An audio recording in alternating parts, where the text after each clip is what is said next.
you don't know what it's like to earn a wage or what it's like to live from pay to pay, trying to get ahead. And this is the really insidious thing about inflation, is it does affect wage earners. If anything else, what it's given me and my little family is optionality. Yeah. And it's a beautiful thing, man. Assets are what creates a nice, abundant lifestyle for everybody. Yeah. Bitcoin is a long-term savings vehicle. We call it FUD, fear, uncertainty and doubt, but basically it is a blatant propaganda campaign. Diverse the conversation away from crypto. Yeah. Because cryptos are largely scams. We're probably one of the only limited countries that would actually be able to achieve net zero and 100% renewables. However, it comes at a cost. If you're going to get some exposure to Bitcoin, you're going to see all these FUD pieces out, these really negative news cycles, because it's a direct threat. If you're going to own some Bitcoin, you sure as hell better understand it if you're going to stomach this volatility. When you have a 20% drawdown, 80% drawdown, there's a reason why us Bitcoiners get excited about it. When you know anything that you put aside will increase in purchasing power dramatically. Ready? Yeah. Hook in, my brother. And Daz Bea in the house, man. What a pleasure to be able to have you here. We've had you on the pod before. You've dove in to Beers for Bitcoin. You're a madman. You think, well, you broke the matrix with Bitcoin. We'll talk about inflation and stuff, but you've just gotten back from Madeira. We're at Bitcoin Alive. We're here at Bondi Beach. How was Madeira, Daz? It was absolutely incredible. One of those one-in-a-lifetime opportunities, I think. Sure they're going to do it again, but it was epic to be there for the first one that they held there. I think it was probably one of the conferences to beat all conferences, although I haven't been to too many of the other overseas ones, and Bitcoin Alive's obviously epic as well, so just humbled to be a part of it, man. It's been a wild ride and good couple of weeks, and we get to top it off beautiful Sydney this weekend and get to meet our internet friends in real life. Oh man, it's incredible, eh? Yeah, it's awesome, man. Awesome. Power of Bitcoin. So I want to dive in. Obviously, we've experienced a huge amount of inflation over the last couple of years. It's gone crazy. It took 100 years to put all the money out there. In the last 3 years, they doubled it. People are really struggling. In Australia, we're feeling it. Electricity, groceries and stuff. Can you sort of talk about how inflation has happened here in Australia? And then we'll dive into Bitcoin, how it actually fixes it. No longer this magic internet money, but how has inflation come about, particularly here in Australia? Yeah, well, it comes down to money printing, mate. So when you have a fixed amount of supply and goods and services in the world and you introduce more currency units to compete for those same goods and services, it leads to increased prices. So inflation is just essentially increasing the bottom line of the prices of all things. And, you know, it comes about through money printing, through the control of the currency. And when they can inflate those units at will, it leads down to downstream inflation. Now, it's important to note that inflation's been around for decades. It's just normally a slow, insidious creep. It's a slow erosion of your purchasing power. 2 or 3% is what they aim for, right? And when they fired the money printer up for a number of reasons over the last couple of years, the cat's out of the bag now. So we're people are starting to wake up to it because it's noticeable now. When it's 2-3%, you go to the grocery store week to week, you don't necessarily notice it. Impacting your grocery bills. When it's 6+%, God forbid 10%, and it depends on your metric and how you measure it, could be as high as double digits. That's really when it starts to notice. People start to really feel it, and people are starting to wake up. They're starting to question why. And why do you reckon they've got that 2% target? Because that's still theft. Like, it's still inflating away. It's still stealing our purchasing power. I know they're doing it because people don't notice it as much, but why specifically 2% are they targeting? Well, I think the simple answer is it's nobody notices it. They can get away with it. Right? And I think that's a simple answer I can give you for it, is because they like to spend money into the future, bring purchasing power from the future into today. For a number of different reasons, and I think it's just important to, once you start to tear off the lid and exactly how that injection works, how that money enters the economy, and the people who inherently benefit from that injection at the top, people who own assets, they're typically the people who are making those decisions. Now, it might not necessarily be an evil thing or a purposeful thing, but it's a function of the system. And when they look around and they see everything's rosy, our property prices are increasing, we own assets, they're all getting boosted, stock market's getting boosted, the incentive's not there for them to even question what they're doing. Really quickly, ladies and gentlemen, I've teamed up with the Bitcoin Way. This is the professional Bitcoin IT team. They can help you master your Bitcoin self-custody. Safety Namus, the author of the Bitcoin Standard, also recommends this professional Bitcoin IT cybersecurity team. They're guys are absolutely amazing. They can help you set up a node, protect your stack, get your Bitcoin off the exchange. Make sure that you are following best practices. Number one, that it's air gapped. If you don't know what that means, I've put their details below for you. If you're worried about SIM swaps, reach out to the Bitcoin way. Maybe you just want to know that you are doing the best thing. You're doing all the little tricks within your device to be able to make sure nobody can ever get into your Bitcoin, have any access. If you've got any queries about connecting to public USB and charging points, connecting to rogue Wi-Fi access points or malware-infected USB cables and flash drives, reach out to the Bitcoin cybersecurity team, the Bitcoin way. Free 30-minute call. They are at the top of the description. But just on that, like with property rising, hard assets rising, a very small percent of the population actually owns those assets. So yes, the people closest to the money printer, their lives remarkably getting better. They're just so out of touch with the everyday Australian that they just don't see it, or they do see it but they don't care because it's all good for them. Definitely a bit of both, I think. Yeah, definitely a bit of both. But I think ultimately, you know, when you grow up in a system of privilege, you don't know what it's like to earn a wage, or what it's like to live from pay to pay, trying to get ahead. And this is the really insidious thing about inflation, is it does affect wage earners. That's the people who are going to work for wages, living week to week, trying to get ahead, trying to save in a currency that's depreciating in purchasing power over the long term. We're trying to accumulate assets. We want assets too. We know assets are what creates a nice, abundant lifestyle for everybody. But when it's always getting chased away, you're constantly chasing your tail. That's really where most people are now starting to wake up, like we mentioned before, starting to lift the lid off and go, why now is it so bad? Yeah.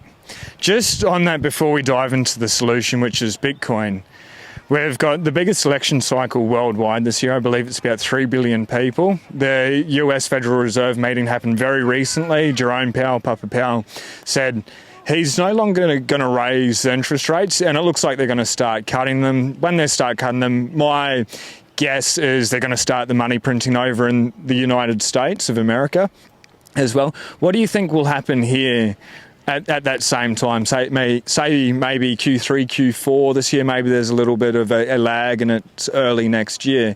What do you think is going to happen in the Australian market? Well, the US is the global reserve. So anything that they do, we're not too far behind. So we kind of by force have to follow suit with whatever policies that they instill, because if we don't, it means that our dollar gets too strong. And then why wouldn't we want a strong dollar? Like, that sounds pretty good to you and me. Yeah, well, we're a massive export market, right? So when people want to buy our goods and services, they need Australian dollars. So if our dollars are more expensive to purchase, then they buy less goods. So they want to control it, right? They don't necessarily want a weak dollar, but they want a nice parity system. But when the US starts to print and they're devaluing their currency, what normally happens is all other countries start to print as well to keep the debasement of fiat currency in lockstep. And this may or may not be a question for you, and that's all right. Bitcoin in Australia had an all-time high about 2 weeks before it did in the US. So one Bitcoin's one Bitcoin. It's just a pure, easy way to measure things. We lost roughly about 12.5% against the US dollar over 3 years, where the US dollar's lost about 20% of its purchasing power in those same years. So we're down about 40% of our purchasing power over 3 years. Why is there that difference of 12.5% if we're trying to not, like, still have a strong dollar but not have a weak dollar either? Why has that gap expanded so much? 12.5% is huge. There's a lot of complexity in and around why that is, with a lot of inflows, a lot of exports, a lot of imports, a lot of those dollar flows. But ultimately what it boils down to is the demand for the dollar, the US dollar. The demand for the Aussie dollar is not so strong, right? So we've got to put a lot more emphasis on our export markets and import markets and that balance. Whereas the US have the ability to be able to print because of the demand for the dollar. There's a lot of dollar-denominated debt throughout the world. That means that if you're a foreign country and you own dollar-denominated debt, you need dollars to service that debt. That's why the demand for the dollar is still strong, and we do still experience that strength in the dollar, and why they can tend to get away with a lot more money printing than anybody else. Well, they control the money printing, I guess, makes it very easy for them. I want to dive into the electricity. You're very connected with the energy grid, probably more so than nearly any Australian here. or anyone in Australia. So we'll dive into that. But Bitcoin, on average, in the last 10 years, it's gone up about 70%. Dollar's come down. I think the Australian dollar over the last 40 years is at 17.5% year over year. I believe with the US dollar, so 40 years ago, $1 would now get you 8 cents worth of things, which is remarkable. Maybe I'm getting those numbers wrong. You can fact check me, ladies and gentlemen. But with that and losing this purchasing power, Bitcoin just keeps going up over a long enough time period. Why do you believe that is? How can that help people fight inflation, protect their purchasing power? A lot of people say to me, I bring it up, and I really believe everyone should own as much as possible. It's too expensive. They've got this thing, unit buyers. But how can anyone, maybe they've got $100, maybe they've got no money, but they have money coming in each week, how can they protect their future purchasing power with Bitcoin? Yeah, it's a really good question, and Bitcoin is a long-term savings vehicle. Yeah. And it's as simple as that.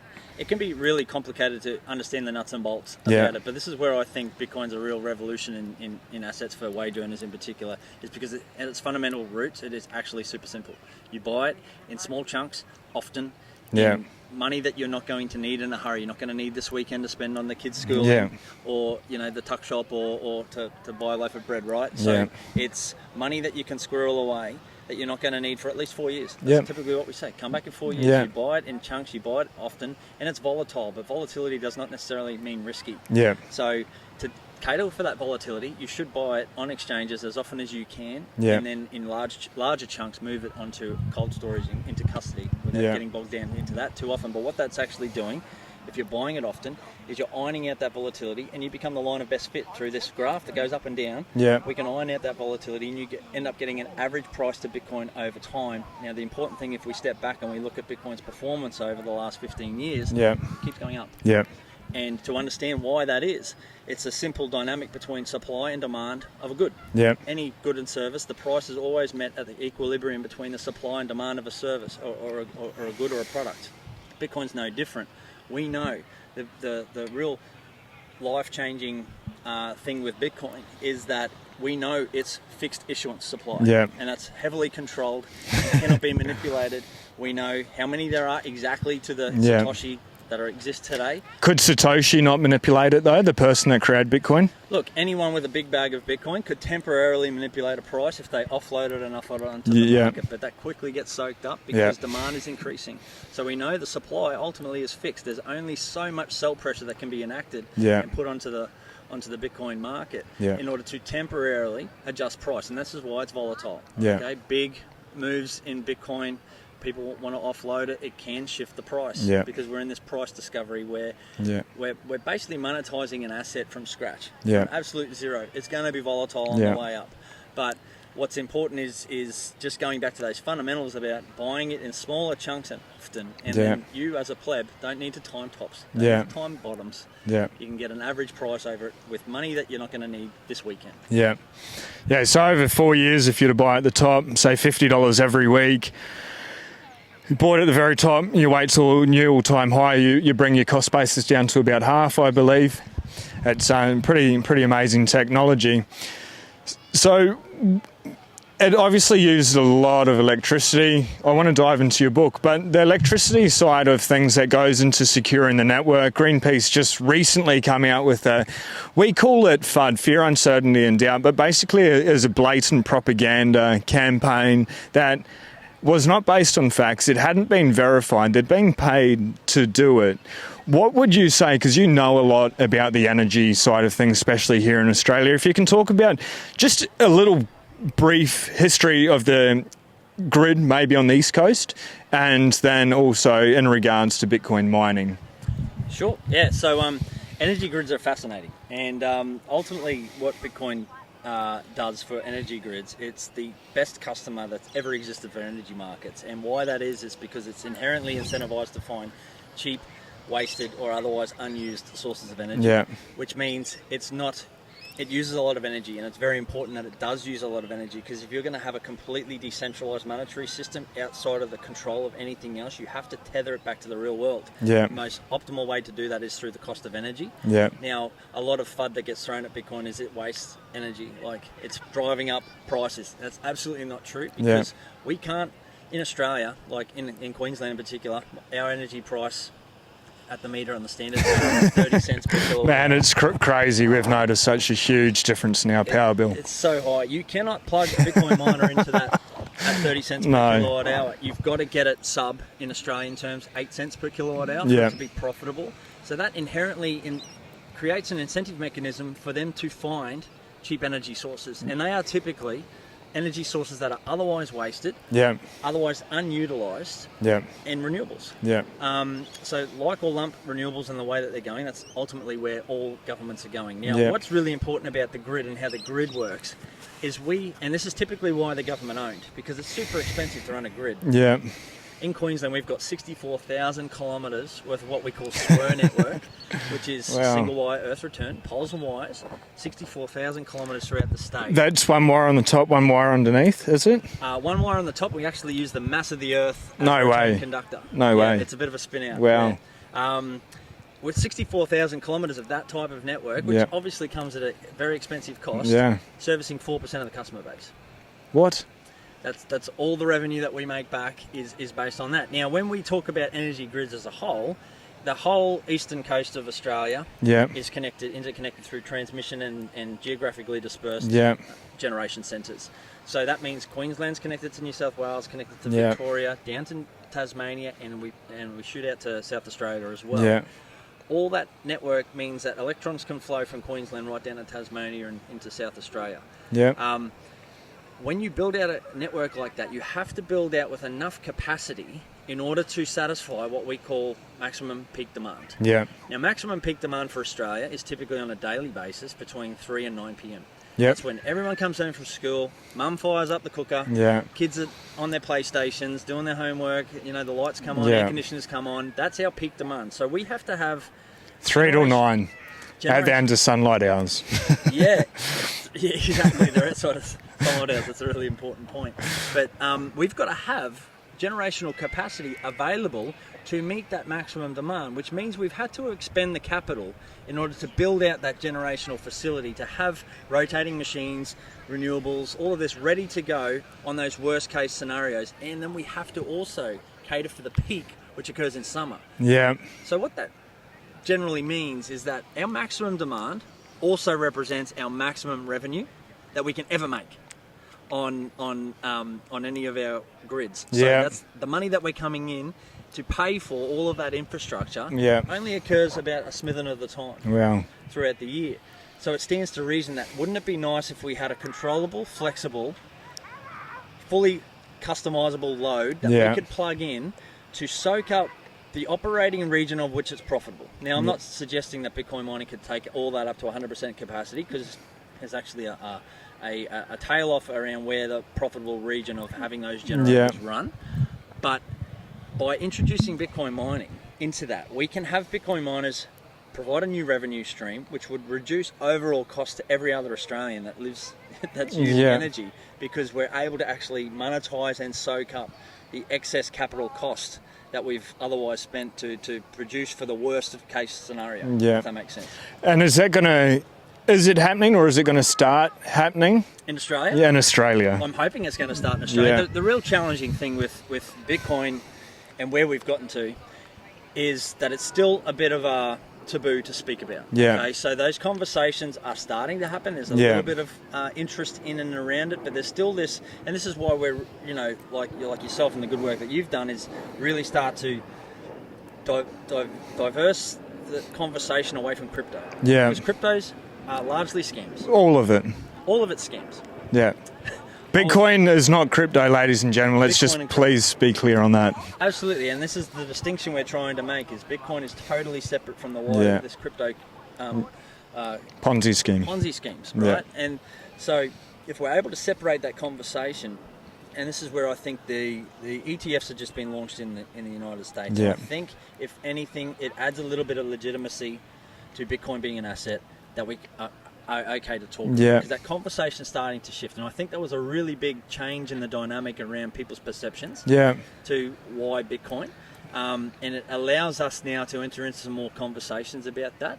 So to answer your earlier question, is it happening yet? No, it's not. Yeah. There are some pockets of mining happening in Australia, but Yeah. very much private entities partnering with private partnerships. And Yeah. I think what that mostly is because private entities understand the bottom line. They understand profit. Yeah. Most of our infrastructure in Australia is government owned. Yeah. Whether it's state owned, most of it is state owned. Yeah. Utilities from transmission networks to generation. Yeah. Their main concern is not always the bottom line. Yeah. So that's where that conversation's not as easy to have as with a private entity, and that's why we're seeing, Bitcoin mining proliferate in Texas. Yeah. Because they're private owned entities. Yeah.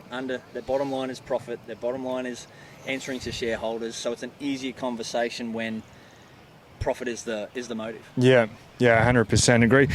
You said BlackRock, the ETF over in the States, has sort of legitimised that. Before we dive into that, something that I read about here in Australia is they want to shut down all our coal-fired power stations, which seems absolutely bizarre. We're not at a place where the battery technology for solar or wind is there. Obviously up in Kansas, hydroelectric power. Australia at this moment's not open to nuclear energy. Personally, I think that's probably the best bet. We've got a lot of land. It's definitely become a whole lot safer, and it's a lot of misleading information out there. But then they don't want nuclear. They want to get rid of coal. We've got up in Cairns, hydroelectric, but solar and wind, it just doesn't seem viable, but it seems like that's where they're trying to go. What are your thoughts about that? And are they going to actually make it work? Because they're building this massive, huge solar system in Australia to send the electricity over to Singapore. And that's fine, we've got a lot of land here and stuff, but I just don't see that being a viable way to be able to support such a huge country. Yeah, it's a really good question. So there's a few things to pick on, to touch on in there. And one of them is rotating machines. Rotating machines are absolutely vital for the health of an electrical system. They are the heartbeat of the system. So we operate on 50 hertz frequency in Australia. That is set by rotating machines. That is a big machine, a big conductor rotating in a magnetic field generating electricity on an AC waveform. Yeah. And it's doing it 50 cycles a second. Yeah. That's 50 hertz. Wow. So that's the heartbeat of the system.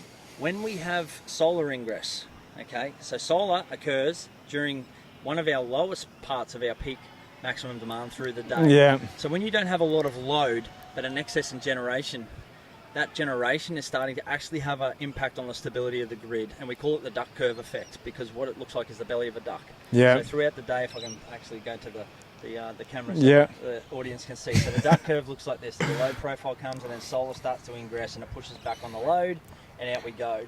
And that's actually, that solar coming onto the grid like that is actually causing instability by having too much generation on the network. Yeah. And that actually causes a little bit of your heartbeat to rise. And your heartbeat, just like humans, it's not good if it rises too much. And we've actually got a very fine line between what's acceptable in frequency. We're only really talking about 49 to 51 hertz. We push it to 48 to 52. Yeah. So when it's heavily loaded, heartbeat slows. When it's lightly loaded and too much generation, the heartbeat increases. Yeah. And that is actually very, very unstable for the grid. So again, it's another reason why Bitcoin mining is the perfect option to introduce into that grid, because it can introduce new load for the solar that we're starting to really start to proliferate now. Where's that solar going? Are they just bleeding it into the ground, or? Yeah, so solar's funny. If the sun's beating on the solar and there's no load, it just doesn't rotate. Okay. It just has nowhere to go. So basically the wasted photons would just bounce off the panels. Yeah. Cool. So, but just to touch on that a little bit more around the grid and the path to renewables. We're really lucky in Australia from the sense that we actually have a lot of sparse land, a lot of solar, a lot of wind energy. We've probably one of the only limited countries that would actually be able to achieve net zero and 100% renewables. However, it comes at a cost.